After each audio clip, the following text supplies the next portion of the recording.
Hi folks, Phil Hurst here, Phil Factor. I hope you all are enjoying our channel. We're having a great time doing it. We're going to have some real fun with you today. We're going to divert a little bit from our wine and get into this big controversy around beer. But before that, please like, please subscribe, please follow, please share our videos with all your friends. We are starting to get thousands of views now and we're really having fun with this. I hope you guys are too. So here's the breaking news. This morning, America has a new favorite beer, and it's a Mexican import. Modelo Especial, besting America's former #1 Bud Light as the top-selling brew.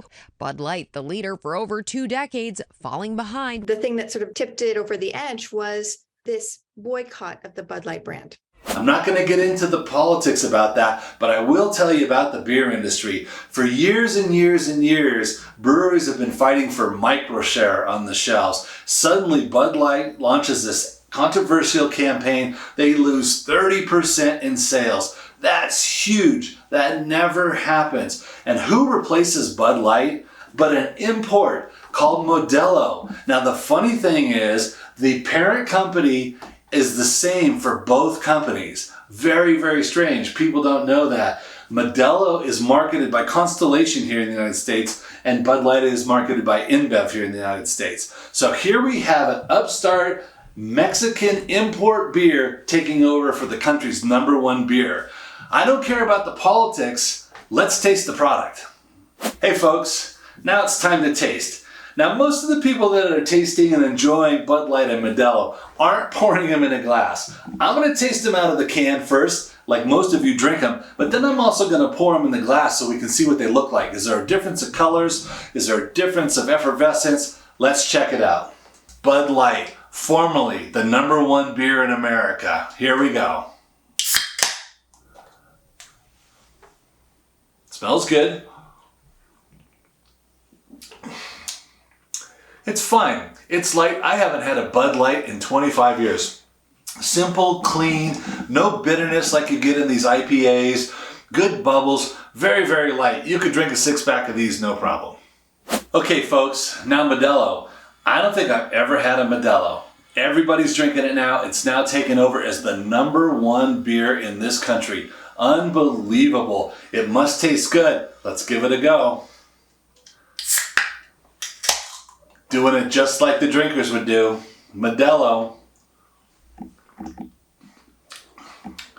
Okay, really interesting. After just having tasted the Bud Light, Modelo's just got more weight. It's got more bitterness. There's a little more hoppiness to it. It's interesting. It tastes better. Oh man, I think Bud Light, you blew it. You got people off your beer and you got them tasting something that tastes even better. So it really tastes good to me. I like this beer.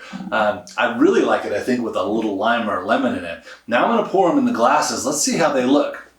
I'll move my hand in a second. We'll pour a nice full beer like they would in the bar. Apparently I've lost my touch. Look at the bubbles. All right. So interesting. Kind of what I expected here. The Modelo's a little bit darker. It definitely has a more amber character, and you can kind of pick that up in the flavor. The Bud Light is notoriously very light, very see-through, and I think that comes over in the character of the beer. I'm going to smell it like I would a wine right now. Yeah, you get a nice light, hoppy character, a little bit of bitterness. And this is just really clean and clear and simple. You know, from a pure quality standpoint, I would drink Modelo all day long. Thank you, Bud Light. Who knew?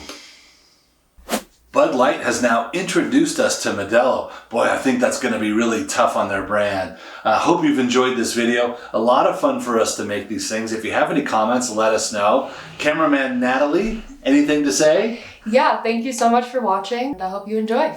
Cheers. Cheers.